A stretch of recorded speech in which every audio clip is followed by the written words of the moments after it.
Assalamualaikum warahmatullahi wabarakatuh. Halo semuanya, nama saya Lena Fabriana, siswi SMK Muhammadiyah Satu Tarub. Saya jurusan Teknik Kendaraan Ringan, bersama saya Bapak Gunawan, guru otomotif SMK Muhammadiyah Satu Tarub. Halo Pak, bagaimana kabarnya? Alhamdulillah sehat, baik. Pak, aku mau tanya tentang komponen koil nih Pak. Mhm. Kan fungsi komponen koil merubah tegangan rendah menjadi tegangan tinggi. Itu maksudnya gimana Pak?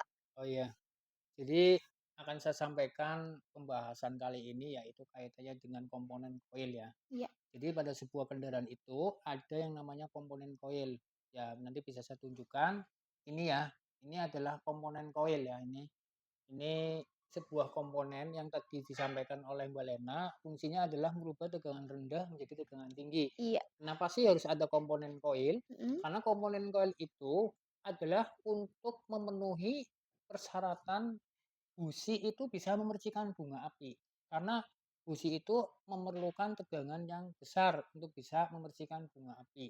Jadi koil itu dibutuhkan adalah untuk merubah tegangan yang tadinya dari baterai yang 12 volt itu harus dirubah menjadi lebih tinggi berkali-kali lipat yaitu sampai 22.000 sampai dengan 32.000 volt.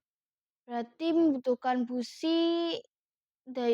membutuhkan daya sekitar 22.000 sampai 32.000 volt Iya, ya, Pak? betul sekali. Jadi busi itu bisa membersihkan bunga api, itu dayanya atau harus memiliki tegangan 22.000 sampai 32.000 volt.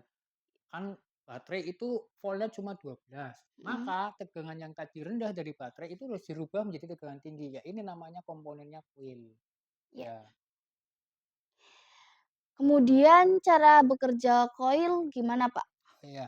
Jadi di dalam koil itu ada 2 kumparan, Mbak, ya. Mhm, Ada kumparan primer dan kumparan sekunder. Cara iya, kerja koil itu nanti menggunakan komponen yang lain yang ada di distributor namanya itu platina ya, mhm, atau yang kita sebut dengan breaker point kalau bahasa Inggrisnya.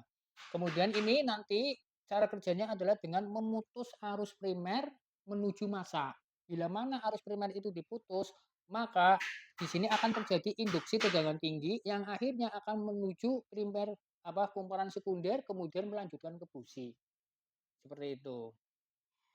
kemudian cara ngukur tahanan primer dan sekunder itu gimana, Pak? Iya, kalau mengukur ini kan ada tahanannya. Mhm, Jadi kumparan di dalam ini itu memiliki tahanan. Mengukurnya yaitu menggunakan komponen yang namanya ini, yaitu multi tester. Jadi multi tester ini fungsinya adalah untuk mengukur tegangan, mengukur tahanan, iya, dan kemudian mengukur arus. Ya, mhm, ada 3 komponen yang di sini untuk mengukur tahanan, mengukur tegangan, dan mengukur arus. Di mana sebelum kita gunakan alat ini, Mas, Mbak, kita harus bisa kalibrasi dulu. Contohnya kita mau kalibrasi alat ini, mau menggunakan untuk mengukur ini, koil. Kita posisikan selektor ini berada di angka X1, kemudian kita kalibrasi. Kalau posisinya jarum pointer ini belum di 0, maka bisa diputar di skru tengah ini. Jadi diposisikan ini harus 0. Setelah ini dipastikan 0, kemudian kita hubungkan lidah tester antara negatif dan positif seperti ini ya. Seperti ini ya. Ini memang sudah agak sedikit nggak berfungsi ya. Nih kadang itu. Kemudian kalau memang belum menyampai angka 0 kita putar knobnya ini. Nih. Nah, ini ya. Ini harusnya iya, bisa oh, ya. Kemudian usahakan kalau kita tempel ini yaitu berada di posisi 0 lurus. Nah, ini karena memang sudah error ya, Mbak. Ini harus mhm. di angka 0. Nah, setelah ini tadi dilepas di 0, dihubungkan di 0, lurus seperti inilah ini contoh, maka ini sudah bisa digunakan. Kemudian mulailah pengukuran primer dulu ya. Jadi pengukuran primer kita posisikan selektor tetap di X1. Kemudian kita hubungkan lidah tester yang merah pada posisi positif, ini lidah yang warna hitam pada posisi negatif seperti ini ya. Ini harusnya bergerak. Memang ini ada sedikit kerusakan ya.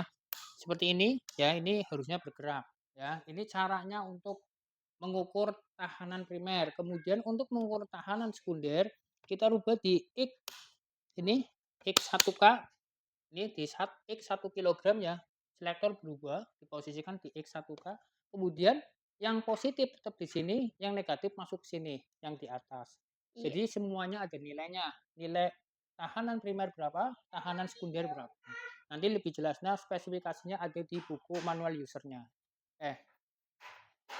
Iya, Pak. Terima kasih buat pembelajarannya hari Iya. ini. Oke semuanya, pembelajaran hari ini selesai. Saya Leni Fabriana. Terima kasih. Wassalamualaikum warahmatullahi wabarakatuh. Waalaikumsalam warahmatullahi Wah, terima wabarakatuh. kasih ya banyak.